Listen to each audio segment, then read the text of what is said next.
Bonjour et bienvenue dans cette nouvelle vidéo dans laquelle on va parler aujourd'hui de biorhythme, de chrononutrition. En fin de compte, respecter ces biorhythmes, ça peut amener beaucoup de bien-être. Mais avant cela, je vous invite à vous inscrire à ma chaîne et à télécharger mes deux e-books qui sont offerts gratuitement dans la description ci-dessous. Alors les biorhythmes, c'est quoi?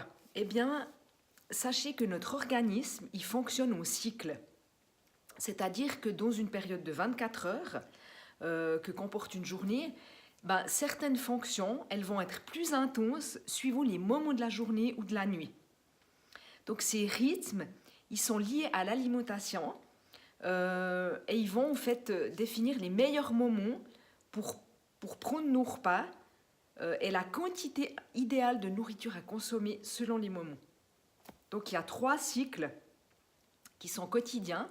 Alors le premier, il va de midi à 20 heures, c'est le moment de la digestion. Ensuite, vous avez à partir de 20 heures jusqu'à 4 heures du matin, c'est un moment où le corps il assimile.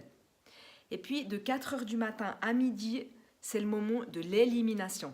Donc si vous observez ce que je vous encourage à faire comme toujours, eh bien vous pouvez vous rendre compte de ces rythmes en fait.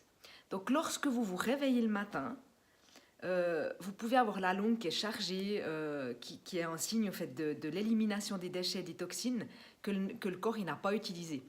Vous voyez aussi avec votre urine qui est plus odorante, elle est plus concentrée le matin. Donc elle est chargée en toxines. Et ça, c'est un signe d'élimination.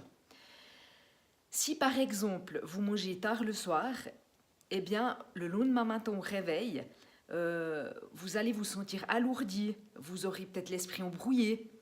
Physiologiquement, il est préférable de manger avant 20 heures et de laisser au moins 3 heures de temps de digestion avant d'aller se coucher. Digérer, n'oubliez pas que ça demande beaucoup d'énergie. Et cette énergie, elle est disponible au maximum entre midi et 20 heures. C'est pour ça que le repas le plus consistant devrait être celui de midi.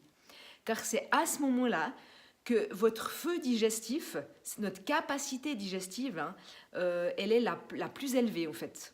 Et vous avez en plus de midi jusqu'au soir pour bien digérer. Le petit déjeuner, lui, il ne doit pas être volumineux.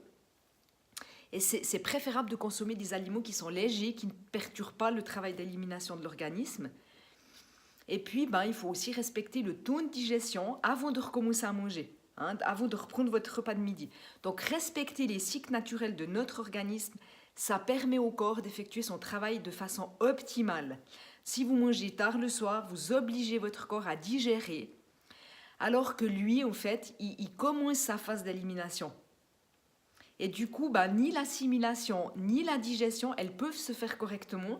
Voilà, donc l'idée, c'est de prendre un petit déjeuner léger.